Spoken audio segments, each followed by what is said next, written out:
Good evening. Where in the Bible could we find business principles specifically directed toward women conducting business? According to the Bible, uh, this is something that women can do and perhaps are even expected to do in some cases.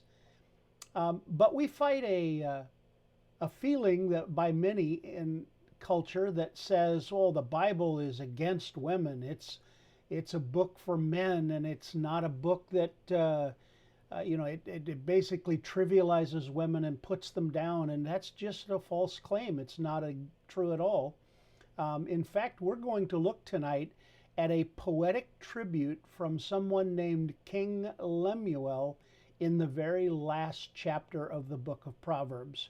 Happy Mother's Day, everyone, and welcome to this broadcast of Your Proverbial Business.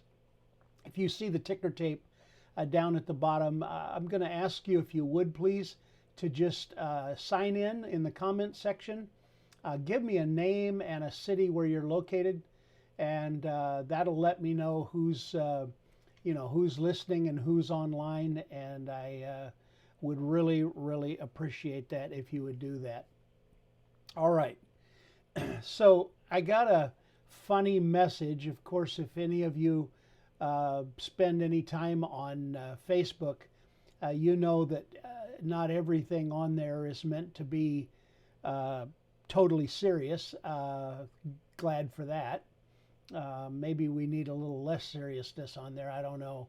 But I heard the following story posted by someone by the name of Don Ferris. I'm friends with him on Facebook.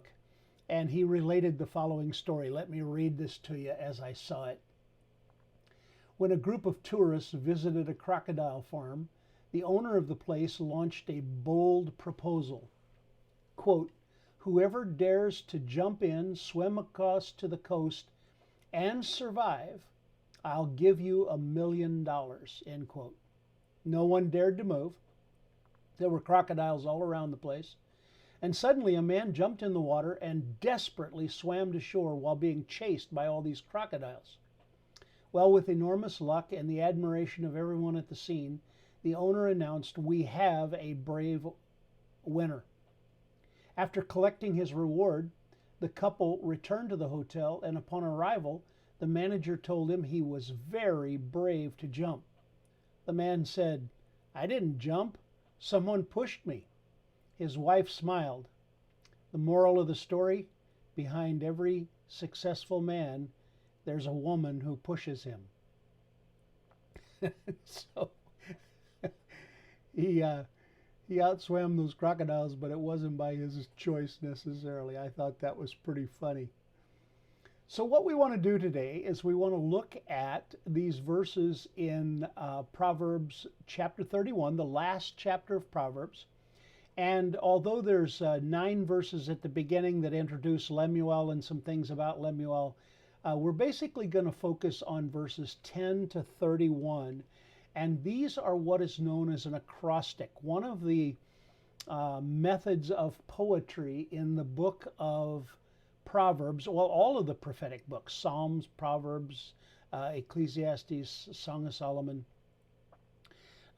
Sometimes the way they would do poetry is different than the way we would do poetry, and one of their methods was to start each caption or each phrase. We would call it a verse. We've numbered them and put verses on them, and to put each verse with a successive letter of the alphabet. So if it were English, it would be like the first line starts with A, the second line starts with B, the third line starts with C, except this is the Hebrew alphabet. Aleph, Bet, Gimel, and so forth. So we want to just take a look at these verses and realize that part of what's going on here is it's these successive letters and a type of poetry, a type of Hebrew poetry. So let's read from the English Standard Version I'm reading from. You might have one that's similar but not precisely the same. It should say something fairly close to this. So let's start with the first letter of the alphabet, and we'll read these through. All right. So, well, for some reason there it's straightened out. I started to say it's scrunched up for some reason. So here's our verses. And excellent. Let's just read through them all first, and then we'll come back and do a little assessment of each one. An excellent wife who can find, she is far more precious than jewels. The heart of her husband trusts in her, and he will have no lack of gain. She does him good and not harm all the days of her life. She seeks wool and flax and works with willing hands. She is like a ship, or like the ships of the merchant. She brings her food from afar. She rises while it is yet night and provides for food for her household and portions for her maidens. She considers a field and buys it, and with the fruit of her hands she plants a vineyard. She dresses herself with strength and makes her arms strong. She perceives that her merchandise is profitable. Her lamp does not go out at night. She puts her hands to the distaff, and her hands hold the spindle. She opens her hand to the poor and reaches out her hands to the needy. She is not afraid of snow for her household, for all of her household are clothed in scarlet. She makes bed coverings for herself. Her clothing is fine linen and purple. Her husband is known in the gates. When he sits among the elders of the land, she makes linen garments and sells them, delivers sashes to the merchant. Strength and dignity are her clothing, and she laughs at the time to come.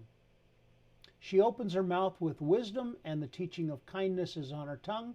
She looks well to the ways of her household, and does not eat the bread of idleness.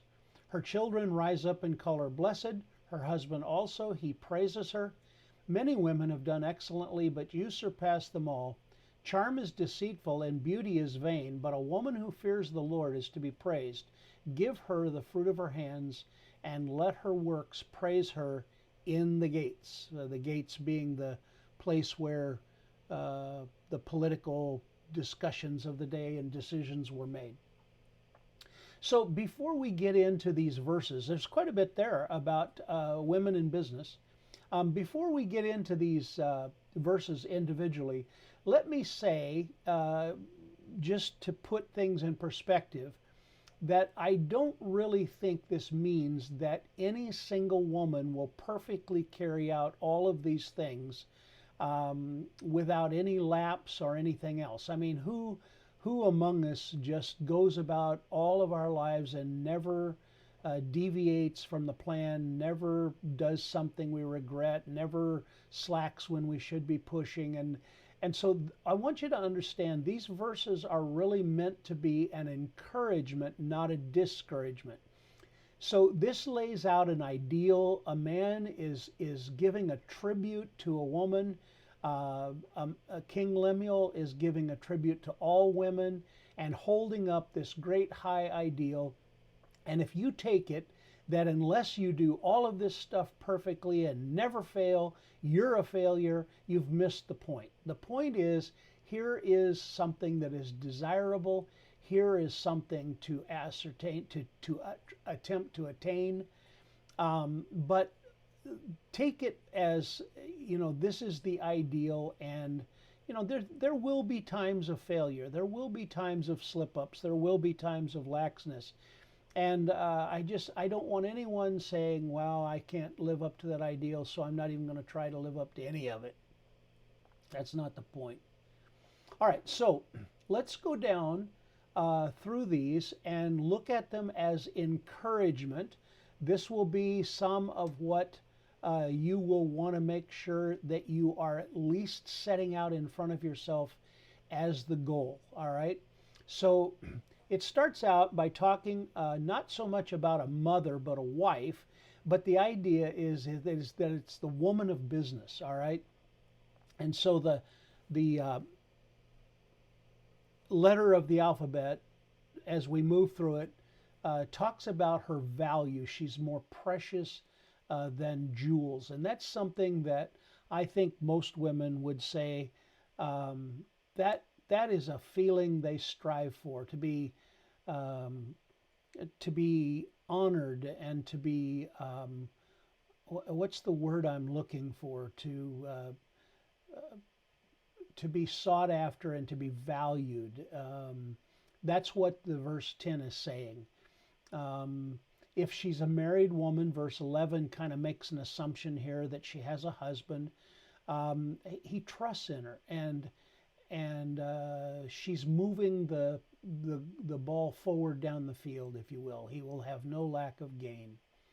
Um, and so in verses 10 to 13, which includes 12, she does him good and not harm all the days of her life, and she seeks wool and flax and works with willing hands. So here in verse 13, we're seeing someone who seeks out a way to bring in a little extra income and make her life profitable and benefit the entire household. She doesn't wait for something to fall in her lap. She seeks. She goes out and seeks wool and flax and works not with reluctant hands, but with willing hands. And that's a very good key here. So we'll just work our way through each one of these, one verse at a time. And hopefully you'll pick up a few tips. We're not going to belabor the point and stretch it out here because I'm always open to email questions and people who make in the comment section put questions in there. And if you do have a question, please put the letter Q at the beginning so that it helps me spot the ones that are questions. And so you put Q and then type whatever your question is, or T, this is a takeaway from today. And those kinds of things help me to know how the audience is responding here. So verse 14, here's one of the characteristics that we might want to strive for, and that is she thinks big and extends her reach. So verse 14, she is like the ships of the merchant brings her food from afar.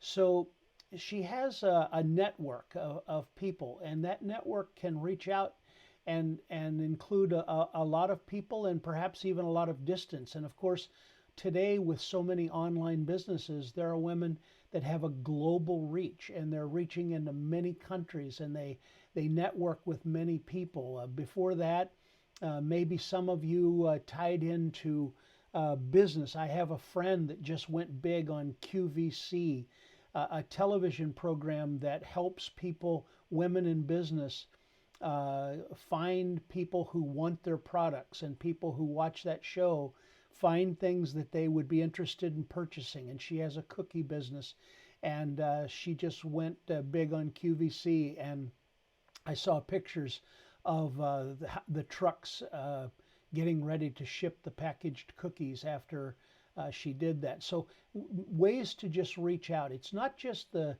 neighbor across the street, although it does include the neighbor across the street or wherever your neighbor might be. But verse 14 talks about how she's reaching out from afar. Now, 15, she rises while it is yet night and provides food for her household and portions for her maidens. Now, I realize that many people say, I'm just not a morning person and I don't like to get up early. I think what the verse is really trying to say is this is not a person who squanders time and opportunities but gets out ahead of things. So if I were to summarize verse 15, I would say that a good woman of business is someone who gets a jump start or a head start on others and sees to it that things are as they should be. And there are times when you will have to push yourself, and there are times when you will have to make sacrifice. But I don't want anyone to get the idea this means you're not allowed to ever sleep, and you can't have a weekend, and you can't have a vacation, and you can't. I mean, you have to understand, in the Jewish culture, they shut completely down one day out of every 7. And so there's rest built into this, but it also is pointing in verse 15 to the one who's motivated. There's a motivation there. All right, I need to move on because of time. I don't want to take all night on Mother's Day. Um, so let's take a look at verse 16. In verse 16, she considers a field and buys it, and the fruit of her hands plants a vineyard. So this is a woman who's learning how to make wise investments and then knows how to work those investments. So the King Lemuel, the words here in Proverbs, it says she's looking at a field and she knows exactly the kind of field she wants, and she buys the one that where she can plant a vineyard and then begin to obviously make gain off of that the fruit of that vineyard. All right, so wise investments. They know, yes, I should invest in this. No, that's not a good investment. And that takes work and that takes study and that takes training and probably mentoring by someone who can help you know those things. But this is a woman, and I don't know if at this point, if you're shocked yet that these verses are in the Bible telling women this is what it's okay to do. If that's, what you're interested in, go for it. All right.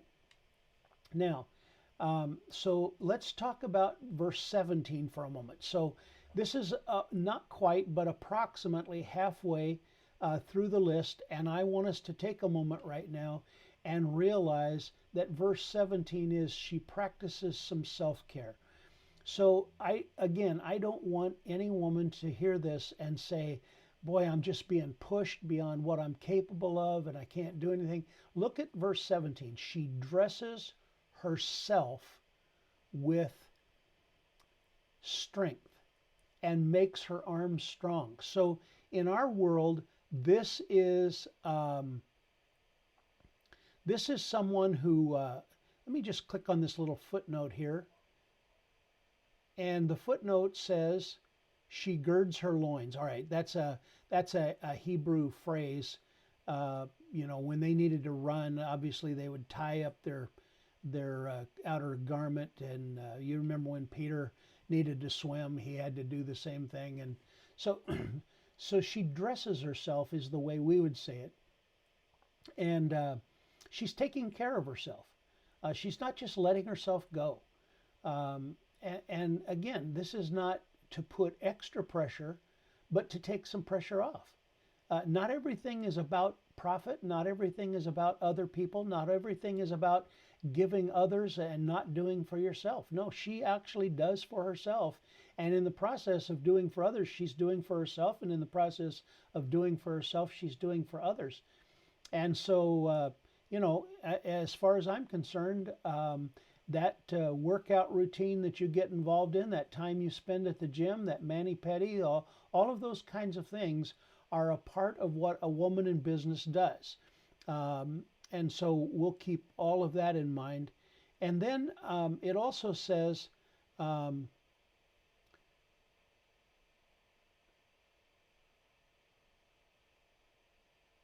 she perceives that her merchandise is profitable. Her lamp does not go out at night. So this is about some forethought and some planning ahead. And of course, we do from time to time get caught by surprise, but there are things we could have known. For example, when you're in the heat of summer and the temperatures are very high, it's still fairly common knowledge that, half a year away is going to be colder weather. If you're north of the equator, summer is in those months between, I don't know, so let's just say June, July, August, September, along in there. And if you're south of the equator, it's the opposite. We're having summer when they're having winter and vice versa. But there are some things you can foresee.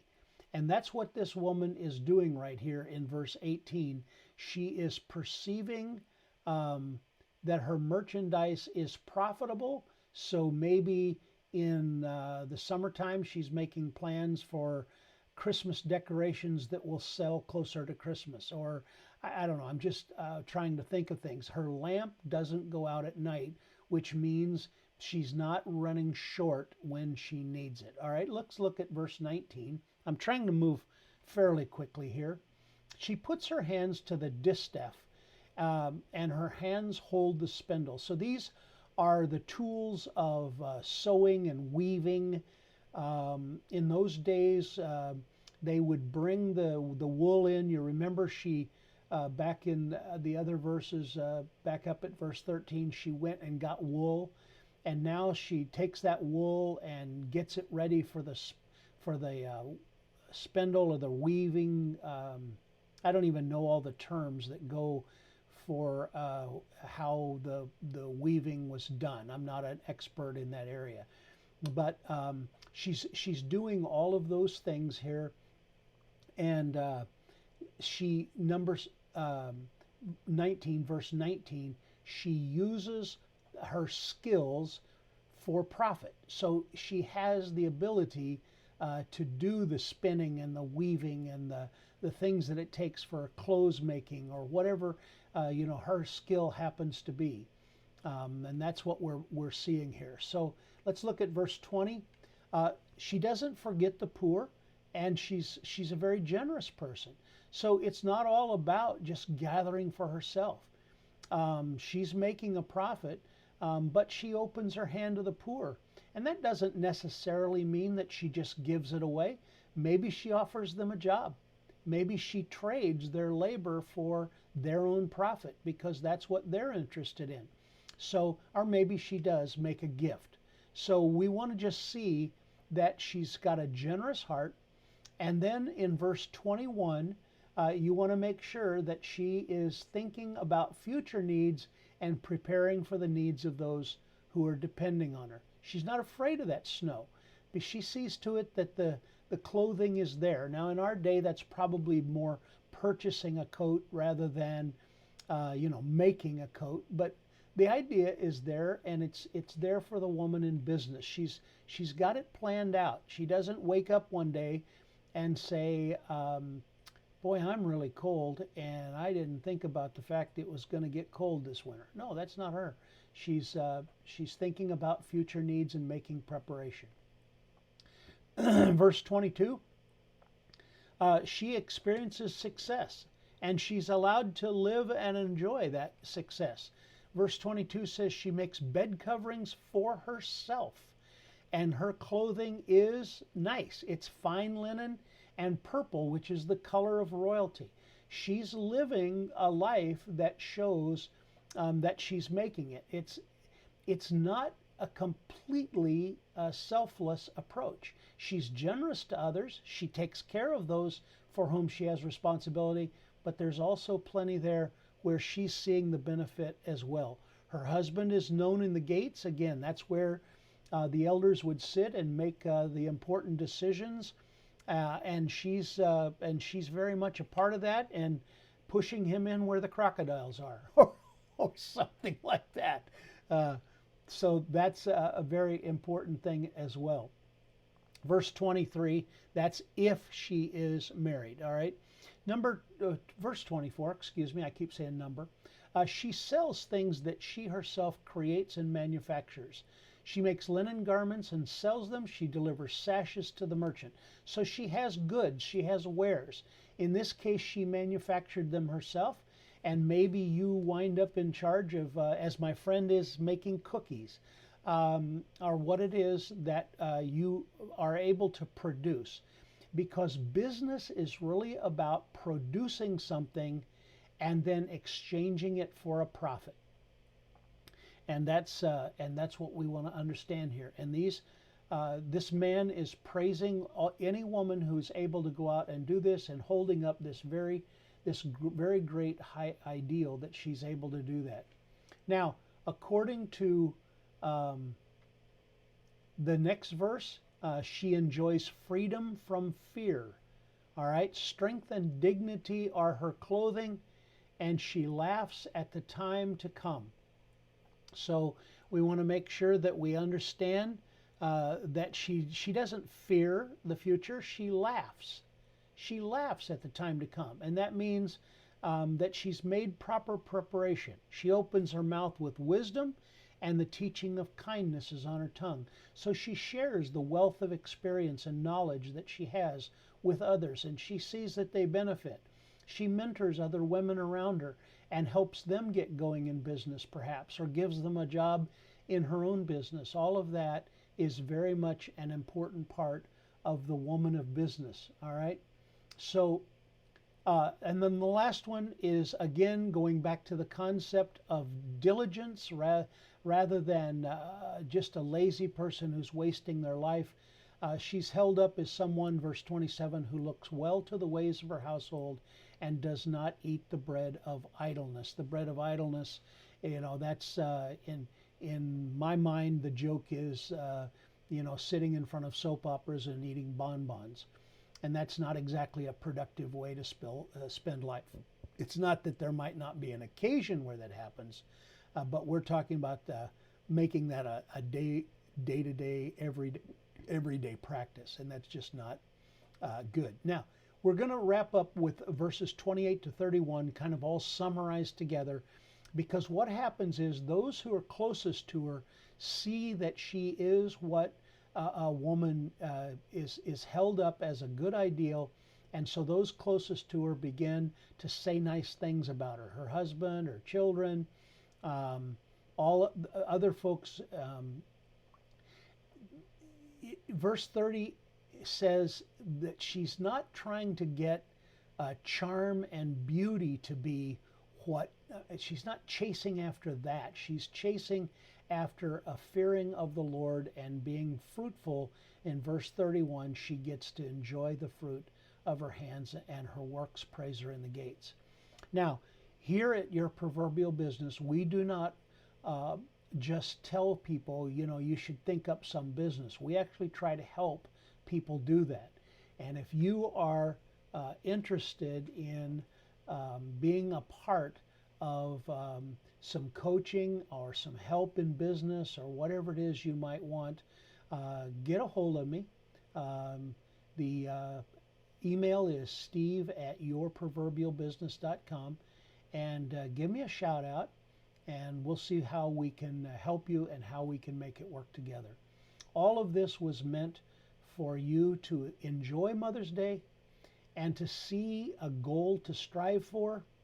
And hopefully you saw it as something that encouraged and motivated you, and you didn't take it as, oh boy, I'm really not able to do all of that, so I'm falling short and woe is me. That's not the point of these verses. The point of these verses are, look what you could do.